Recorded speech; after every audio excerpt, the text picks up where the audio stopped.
Christian Audio, a division of Recorded Books, presents Exploring Catholic Theology, Essays on God, Liturgy, and Evangelization by Robert Barron.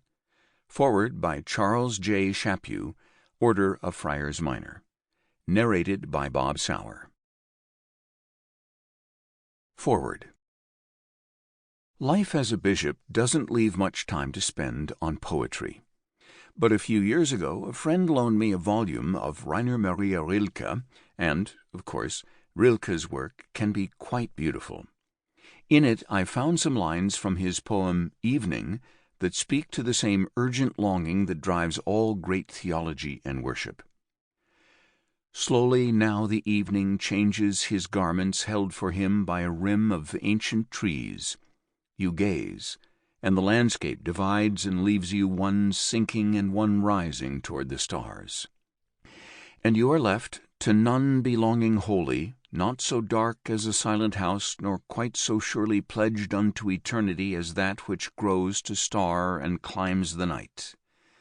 To you is left, unspeakably confused, your life, gigantic, ripening, full of fears, so that it, now hemmed in, now grasping all, is changed in you by turns to stone and stars. Philosophers and psychologists have offered many different theories about the nature of the human person, but few have captured the human condition better than Rilke does in those 12 lines. We are creatures made for heaven, but we are born of this earth. We love the beauty of this world, but we sense there is something more behind that beauty.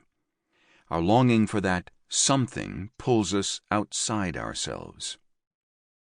Striving for something more is part of the greatness of the human spirit, even when it involves failure and suffering. In the words of St. John Paul II, something in the artist, and by extension in all human beings, mirrors the image of God as Creator. We have an instinct to create beauty and new life that comes from our own Creator. Yet we live in a time when, despite all our achievements, the brutality and indifference of the world have never been greater. The truth is that cruelty is also the work of human hands. So, if we are troubled by the spirit of our age, if we really want to change the current course of our culture and challenge its guiding ideas, then we need to start with the author of that culture. That means examining man himself. Culture exists because man exists. Men and women think, imagine, believe, and act. The mark they leave on the world is what we call culture. In a sense, that includes everything from work habits and cuisine to social manners and politics. But I want to focus in a special way on those elements of culture that we consciously choose to create, things such as art, literature, technology, music, and architecture. These things are what most people think of when they first hear the word culture. And that makes sense, because all of them have to do with communicating knowledge that is both useful and beautiful. The task of an architect, for example, is to translate abstract engineering problems into a visible, pleasing form. In other words, to turn disorder into order, and mathematical complexity into a public expression of strength and elegance. We are social animals.